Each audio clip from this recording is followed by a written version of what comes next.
Je sais quelque chose à toi, tu es un pécheur. Comment savoir?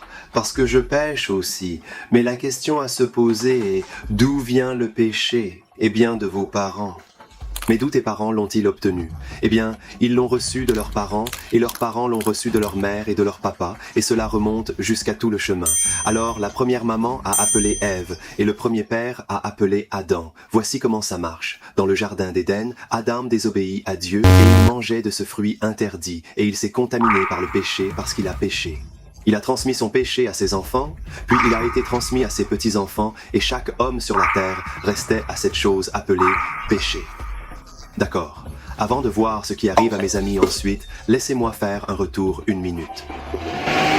Nous sommes non seulement touchés par le péché, mais dès qu'Adam a désobéi à Dieu, la chair humaine a commencé à se pourrir. La mort est entrée dans le monde. Et parce que Adam a péché une fois, chacun d'entre nous mourra. Un jour, tu mourras à cause du péché d'Adam. Je sais ce que tu penses, Joe. C'est injuste de souffrir pour l'erreur d'un seul homme. La vérité est là. C'est souvent comme ça que le biscuit s'effondre dans notre société. Nous vivons selon la décision d'un seul homme et le reste d'entre nous doit faire face aux conséquences. Par exemple, un homme politique fait une erreur à la Maison-Blanche ou dans les chambres du Parlement et leur décision a des conséquences sur le reste d'entre nous. Dans le monde du sport, un joueur commet une faute et le reste de l'équipe subit la pénalité de ce joueur sportif qui commet une erreur. Vous voyez, souvent quand une personne fait une erreur, cela a un effet ondulé. Mais encore une fois, je peux entendre exactement ce que tu penses que tu me dis, Joe.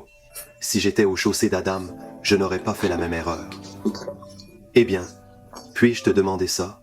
Es-tu sûr de cela? Êtes-vous sûr que vous n'auriez pas mangé de ce fruit interdit? Tu vois, suis-je le seul qui, quand je passe devant un panneau et il dit que la peinture humide ne touche pas? Suis-je la seule personne qui tend le doigt et touche simplement cette peinture juste pour vous assurer qu'elle est définitivement mouillée? Je ne pense pas être la seule personne. Et si je suis honnête avec moi-même, si je me regarde directement dans le miroir, je sais que si j'étais dans le jardin d'Éden, si j'étais dans les chaussures d'Adam, et Dieu a dit de tous ces arbres dans le jardin, tu peux manger n'importe quel des fruits sur ces arbres, mais celui juste là-bas, vous ne devez pas manger de ce fruit, car vous mourrez certainement. Si je suis honnête avec moi-même, je pense que j'aurais probablement gâché aussi. Pourquoi? Parce que dans notre noyau, nous sommes rebelles. C'est ça ce que c'est le péché. Le péché est essentiellement que nous disons à Dieu, je sais mieux, je veux diriger le spectacle. Mon Dieu, je sais mieux que toi.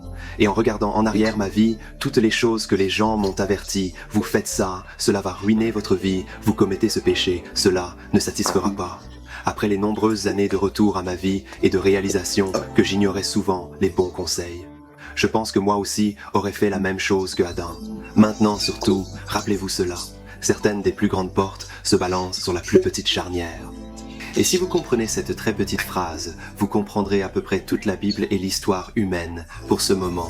Romains 5, verset 19 dit cela pour nous. Par la désobéissance d'un homme, et c'est-à-dire Adam, beaucoup ont été devenus pécheurs. Donc aussi par l'obéissance d'un seul homme, et c'est parler de Jésus, beaucoup seront rendus justes. Alors prenez tout cela à votre esprit. Et maintenant, je veux que tu imagines 3 comptes bancaires. Il y a le compte bancaire d'Adam, votre compte bancaire, puis le compte bancaire de Jésus. Ok, commençons par le compte bancaire d'Adam. Le compte bancaire d'Adam est plein de dettes. Parce qu'il a péché, il a tout perdu. Et parce que ton père est en faillite, mon père est en faillite, Adam, nous avons hérité d'une grande, énorme dette. Et non seulement nous sommes en dette, mais nous gagnons également la nature péchante d'Adam. C'est pourquoi toi et moi péchons. C'est pourquoi toi et moi faisons de mauvaises choses, parce que nous avons eu le péché de notre premier père, et il s'accroche à notre chair aussi. Donc le premier transfert qui se produit est que Adam transfère sa dette sur notre compte bancaire, sur l'ensemble de l'homme et de la race. Donc, comme nous l'avons vu au début de la vidéo, chacun de nous reste par le péché et il transmet de génération en génération. C'est ça. La chose importante à se souvenir, c'est ça. Nous n'avons pas seulement taché sur notre main. Non, de la tête à nos pieds, rien de bon habite dans notre chair. Je ne suis pas sûr si ça a du sens. Écoute, la meilleure façon dont je peux le décrire est comme ça. Quand j'étais plus jeune, j'étais un jeune chef. Pendant 5 ans, j'ai dirigé un groupe de jeunes chrétiens. Quand j'étais jeune, je dirigeais un groupe de jeunes chrétiens. nous jouons au billard avec les enfants. Et c'était vraiment intéressant parce que là où se trouvait l'église, elle a été construite sur une mine de charbon, donc toute la surface était inégale. Le sol irrégulier faisait pencher toutes les balles d'un côté. Lorsque nous frappions les balles de piscine, toutes les balles se penchaient vers une seule direction car la surface était si inégale. Mes chers amis, c'est en quelque sorte ce que ressemble le péché. Nous avons une pendance vers le péché. Notre chair désire constamment le péché et nous sommes attirés par la nature, par les choses pécheuses. Alors qu'ai-je essayé de faire pour contrer ça?